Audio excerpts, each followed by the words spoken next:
Hey, what's up? Welcome back to SaaS with DAS Build Room on Friday. My name is Quinton Newman. I'm the founder of DAS, and today, for today's Build Room, I thought we'd do a little demo and go over an actual use case that I thought was really cool, and can show you a little bit more about how to use Claude Connectors with GoHighLevel and use it for stuff like social media posting and other use cases that you can find. So I'm going to share my screen and just kind of walk through how we do this. The reason I wanted to make this video is because some people have been asking me about this, and ultimately the docs that they share on the actual GoHighLevel API docs are a little confusing, especially if you're kind of new to all this. So I'm going to do a quick walkthrough and show you a couple little things that I noticed, and then that way you can actually use this yourself. First, let's take a look at the actual docs themselves. So if we go to the GoHighLevel docs and look up MCP Server, you'll notice it tells you to add this configuration to your agent, and to add your private integration token with the scopes that are needed.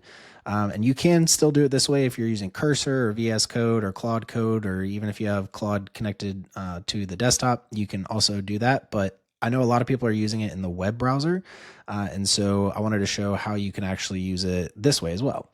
So from here in your Claude account in Claude.ai, you're going to go to the personalize or customize tab here, I should say, and under there you'll click on connectors. Now, when you click on this, you'll notice that there's a plus button here, and all you need to do is click add custom connector. And then I just named mine GHL, and then just add the server URL. So that server URL is that URL right here in that little code snippet. So we're just going to take that, come back to our Claude account and add that there, and then click add. Now, once you add that, it's going to spin for a little bit and it's going to register. But once it's done loading, you'll see that you actually have a new tab in here called GHL, and it shows you an option to connect it. So all you got to do is click on connect, and then what that'll do is that'll actually launch the login flow that if you've ever used GoHighLevel and use any kind of third-party apps, this is what you're used to seeing. Now, if you're like me and you use the base URL of GoHighLevel a lot more than like your white label URL, you might be prompted to sign in, and then it'll ask you to sign into the Lead Connector app. So in the URL that you're going to be redirected to, it's going to say Lead Connector HQ right here. So if you just take that and you change that to GoHighLevel, then now you'll actually be taken to the correct page. And so you can see that this is LC-MCP, this is by Lead Connector. And so this is actually generated by GoHighLevel themselves. It's the official MCP. And this flow has access to all of the things that they officially support in their MCP. So to be able to get all of this added, you just scroll all the way down to the bottom, just click next, and then you'll just choose the account that you want to add. So I'm going to choose this one for our startup recruiting account. And then voila, just like that, you have it connected to GHL. And so if you look, you can see all of the skills and all of the things that are possible to do with this tool. You can update contacts, you can read conversations, send a new message, anything like that.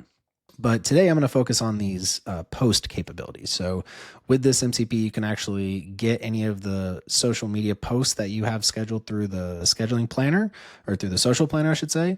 And you can also create posts. Now, I thought this was really cool because if you'll see here, one of my other connectors is Higgsfield. And so if you've not seen Higgsfield, it's a really neat tool that combines all of the different video and image and audio models to be able to create AI generated videos and audio.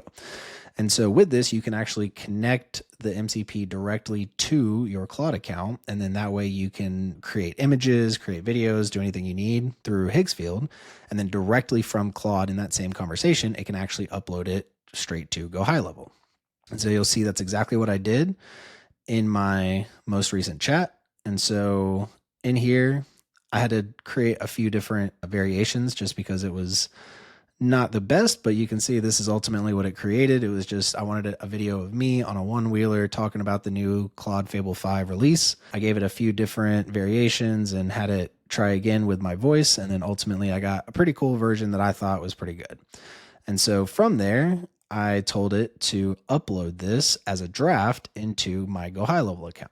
And so now if I come back to my GoHighLevel account and I actually go look under my marketing tab, you'll see that I have the V1 and the V3 both in a draft. And if I click on this, I can actually preview exactly what it looks like. And honestly, I think it's pretty cool. So from here, if I want, I can just go ahead and tell it to publish this to my Facebook page, and it'll automatically post it to any of my social accounts that I have connected in GoHighLevel. And the reason I like this a lot is because HighLevel is a really good abstraction layer from the Meta actual API. They've already done all the work to be able to post videos, schedule posts, all that kind of stuff. And so if you just do that connection process that I just showed you, where all you got to do is just connect through GoHighLevel, as long as you've already connected your social media accounts to GoHighLevel, any post that you schedule through there will automatically post out to all the accounts. So this is a way of combining the two tools that we use, Higgsfield and GoHighLevel, into Claude with their most powerful model to actually generate the content for us and then upload that content automatically. So this is just one use case. There's lots of other use cases. I'm going to be doing different videos like this as GoHighLevel continues to update their MCP, because there's a few things missing. I actually really wanted to do an email template launch today, but unfortunately their current MCP does not support that. And so right now the best that I can do is generate the HTML for me, and then I can copy that HTML into the actual builder for GoHighLevel. And then from there, I can schedule and have the campaign launch in the UI just like I normally would. But if you want to do anything in terms of, I believe the ad manager is also on here. So if you look at all of the different tools that you can actually get from using the connector, the GHL connector, I believe it has blogs. And then it also has, let me see here. Oh, I guess they don't have the ads just yet. So they don't have ads just yet in terms of being able to create and schedule ads and everything like that. But I did see that that's in the scopes when I was authenticating. And so that means I have a feeling they're going to be updating it very soon and making that capability available soon. But at least for blogs for right now, if you want to be able to automate your blogs and use Higgsfield to create the images and then automatically upload them, this process is very similar with OpenAI as well. If you want to use Codex, and they can use their own image model, so you don't have to use Higgsfield if you don't want. But it's totally up to you. I really like Higgsfield because it combines a bunch of different tools, and it's like got an orchestrator and a virality predictor and all that different kind of stuff. So I personally, this is my workspace setup, but to each their own. It's totally up to you. But if this was valuable to you, if you thought this was cool and you want to see anything else, please comment down below. Let me know. I'm going to be trying to do these every single week, and I'm going to be sharing all the info or all of the new tools that I come across, all the new use cases, and answering any questions that other people might have. So again, thanks so much for watching, and I'll see you on the next one.